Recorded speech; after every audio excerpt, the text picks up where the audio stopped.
السلام علیکم۔ پاک ایمز چینل میں خوش آمدید۔ اسلام ایک مکمل ضابطہ حیات ہے۔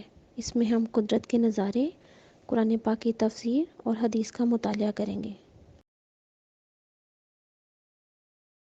اعوذ باللہ من الشیطان الرجیم، بسم اللہ الرحمن الرحیم۔ قل یا اہل الکتاب تعالوا الی کلمۃ سواء بیننا وبینکم، کہہ دیجئے اہل کتاب آؤ تم اس کلمے کی طرف جو برابر ہے ہمارے درمیان اور تمہارے درمیان۔ اللہ نعبد الا اللہ ولا نشرک بہ، کہ ہم عبادت کریں مگر صرف اللہ کی، اور نہ ہم اس کے ساتھ کسی کو شریک ٹھہرائیں۔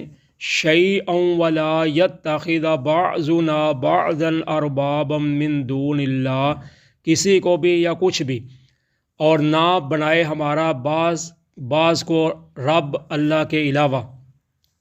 فَإِن تَوَلَّوْا، پس اگر وہ پھر جائیں یا روگردانی کر لیں، فَقُولُوا اشْهَدُوا، پس آپ کہہ دو کہ فَقُولُوا اشْهَدُوا، پس تم کہو کہ گواہ ہو جو، بِأَنَّا مُسْلِمُونَ، کہ بے شک ہم مسلمان ہیں۔ یعنی اللہ تعالیٰ نے نبی اکرم صلی اللہ علیہ وسلم کو فرمایا کہ ان کو اہل کتاب کو یہ کہو کہ اس کلمے کی طرف آ جاؤ جو ہمارے درمیان اور تمہارے درمیان برابر ہے، یعنی وہ تمام شریعت میں وہ ایک ہی ہے۔ تو وہ کلمہ کیا ہے کہ ہم اللہ کے علاوہ کسی کی عبادت نہیں کریں گے اور اس کے ساتھ کسی کو شریک نہیں ٹھہرائیں گے۔ اس بات کی طرف، یعنی کسی بت یا صلیب یا آگ وغیرہ یا کسی اور چیز کی طرف نہیں، بلکہ صرف ایک اللہ کی عبادت کریں، جیسا کہ تمام انبیاء کی دعوت رہی ہے۔ یعنی تمام انبیاء علیہ السلام یہی دعوت دیتے آئے ہیں، تو میں بھی تم کو یہی دعوت دیتا ہوں کہ اسی کی طرف آ جاؤ۔ جتنے بھی انبیاء علیہ السلام تشریف لائے تو سب نے آ کر سب سے پہلے یہی کہا، یا قوم اعبدوا اللہ ما لکم من الہ غیرہ، کہ اے میری قوم اللہ کی عبادت کرو، اس کے سوا تمہارا کوئی معبود نہیں ہے۔ تو دوسرا یہ اس بات کی طرف اشارہ ہے کہ تم نے حضرت مسیح اور حضرت عزیر علیہ السلام دونوں کو جو ربوبیت کا عقیدہ بنا رکھا ہے کہ یہ دونوں رب تھے، یہ غلط ہے۔ وہ رب نہیں ہیں بلکہ انسان ہیں۔ اور دوسرا اس بات کی طرف اشارہ ہے کہ تم نے جو اپنے احبار و رہبان، جن کو پادری درویش کہتے تھے، ان کے پڑھے لکھے جو عالم تھے، ان کو حلال حرام کا جو اختیار دے رکھا ہے، یہ بھی ان کو رب بنانا ہے۔ جیسا کہ اللہ تعالیٰ نے سورہ فرمایا توبہ میں، اتخذوا احبارہم و رہبانہم اربابا من دون اللہ، کہ انہوں نے اپنے درویشوں کو، پادریوں کو، اپنے علماء کو اللہ کے علاوہ اپنا رب بنایا ہوا تھا۔ تو یعنی حلال حرام کا اختیار بھی اللہ تعالیٰ کے پاس ہے، تو اس طرح ربوبیت کا اختیار بھی اللہ کا ہے، ان کا نہیں ہے جن کو تم بناتے ہو۔ تو نبی اکرم صلی اللہ علیہ وسلم نے، صحیح بخاری میں ہے کہ نبی اکرم صلی اللہ علیہ وسلم نے اسی آیت کو، جو ہرقل شاہ روم کا بادشاہ تھا نا، اس کی طرف آپ نے خط لکھا، تو اس خط میں بھی نبی اکرم صلی اللہ علیہ وسلم نے اسی آیت کو لکھا اور فرمایا کہ اگر تم اسلام کی دعوت کو قبول کر لو تو تم مسلمان ہو جاؤ گے اور تمہیں دوہرا اجر ملے گا، اور اگر تم قبول نہیں کرو گے اسلام کو تو پھر تم پر تمہارا بھی گناہ ہے اور تمہاری رعایا کا بھی گناہ ہوگا۔ یعنی اگر دعوت قبول کر لو گے تو پھر تمہیں دوہرا اجر ملے گا، تو اگر نہیں کرو گے تو پھر تم پر بھی اور تم پر اور تمہاری رعایا کا بھی تم پر گناہ ہوگا، کیونکہ بادشاہ کی وجہ سے وہ رکے ہوئے ہوتے ہیں۔ تو اگر آپ مان جائیں گے تو وہ بھی مان جائے گی، رعایا بھی، اگر آپ ہی نہیں مانیں گے تو آپ کی رعایا بھی نہیں مانے گی۔ تو نبی اکرم صلی اللہ علیہ وسلم نے یہ اس کو خط لکھا۔ تو اللہ تعالیٰ نے اس آیت میں 3 چیزیں بیان کی ہیں۔ ایک تو اللہ کی عبادت کرنا، اور دوسرے نمبر اس کے ساتھ کسی کو شریک نہ ٹھہرانا، اور تیسری نمبر پر ہے کسی کو شریعت سازی کا خدائی مقام نہ دینا۔ یعنی شریعت سازی جو ہے، حلال حرام کرنا، یہ اللہ کے ذمے ہے، تو کسی کو بنا دینا تو اسی طرح جیسے اس نے اللہ کی صفات یا اللہ کی خوبیاں کسی میں پیدا کر دی ہیں۔ تو یہی کلمہ سوا ہے، یعنی برابر، جس کو اہل کتاب کو اتحاد کی دعوت دی گئی ہے۔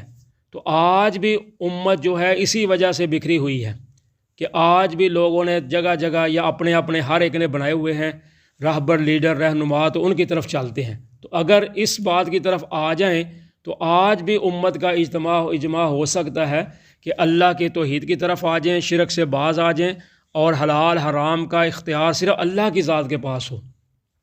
تو اللہ تعالیٰ فرماتے ہیں کہ ان کو کہو کہ آؤ اس کلمے کی طرف جو ہمارے درمیان اور تمہارے درمیان برابر ہے، کہ ہم نہیں عبادت کریں گے مگر صرف اللہ کی، اور اس کے ساتھ کسی کو شریک نہیں ٹھہرائیں گے، اور نہ ہمارا ایک کا دوسرے کو رب بنائے گا اللہ کے سوا، یعنی ہم ایک دوسرے کو یا ایک ہمارا دوسرے کو اللہ کے علاوہ رب نہیں بنائے گا، کسی کو معبود نہیں بنانا۔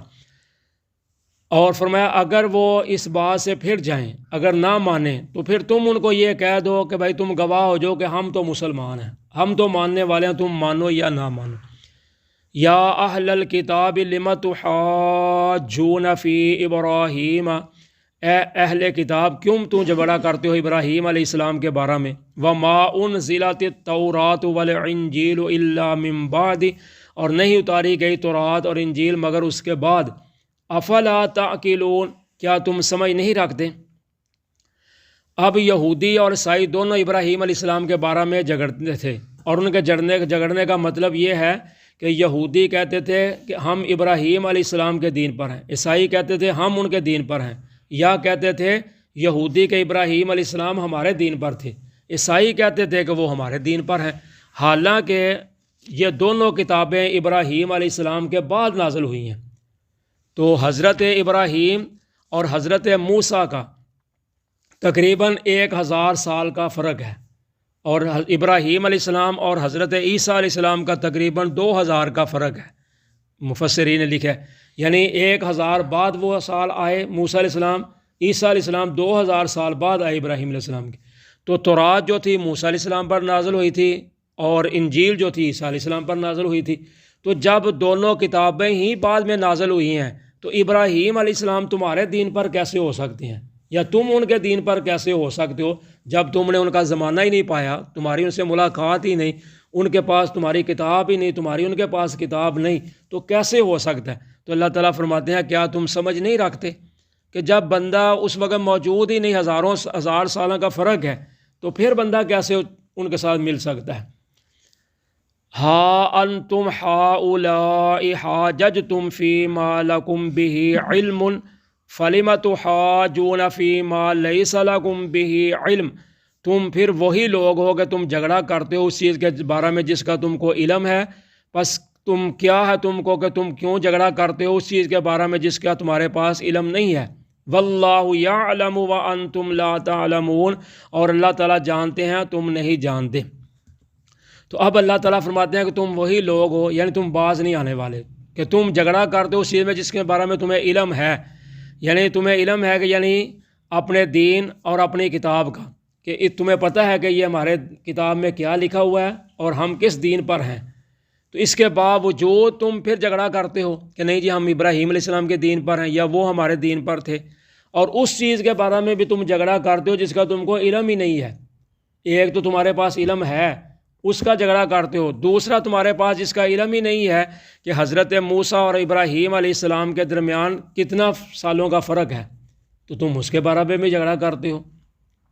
واللہ یعلم وانتم لا تعلمون، اور اللہ تعالیٰ جانتے ہیں جو تم نہیں جانتے۔ ما کان ابراہیم یہودیا ولا نصرانیا ولکن کان حنیفا مسلما، نہیں تھے ابراہیم علیہ السلام یہودی اور نہ عیسائی، اور لیکن تھے وہ یک طرفہ مسلمان خالص۔ وما کان من المشرکین، اور نہیں تھے وہ مشرکوں میں سے۔ اب اللہ تعالیٰ فرماتے ہیں کہ تم دونوں جس بات پہ جھگڑ رہے ہو نا کہ ابراہیم علیہ السلام یہودی تھے یا عیسائی تھے یا ہم ان کے دین پر ہیں، تو اللہ تعالیٰ فرماتے ہیں تم دونوں ہی جھوٹے ہو۔ ابراہیم علیہ السلام نہ یہودی تھے نہ عیسائی تھے، بلکہ وہ کیا تھے؟ وہ یک طرفہ تھے، یعنی ایک اللہ کی طرح لگنے والے تھے۔ حنیفہ کہتے ہیں یکسو ہو کر، خالص ایک کی طرف لگنے والا۔ تو مسلمہ مانا فرما بردار، یعنی وہ یک طرفہ تھے، مسلمان فرما بردار۔ تو فرمایا وہ مشرکوں میں سے نہیں تھے۔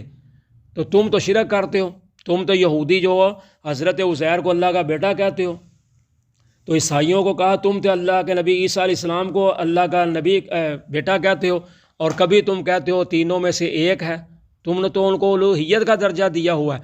تو جب تم دونوں قومیں ہی مشرک ہو، دونوں قومیں ہی شرک کرنے والی ہوں، تو ابراہیم علیہ السلام تو شرک کرنے والے ہی نہیں تھے، تو وہ تمہارے دین پر کیسے ہو گئے، یا تم ان کے دین پر کیسے ہو گئے؟ جزاکم اللہ خیر۔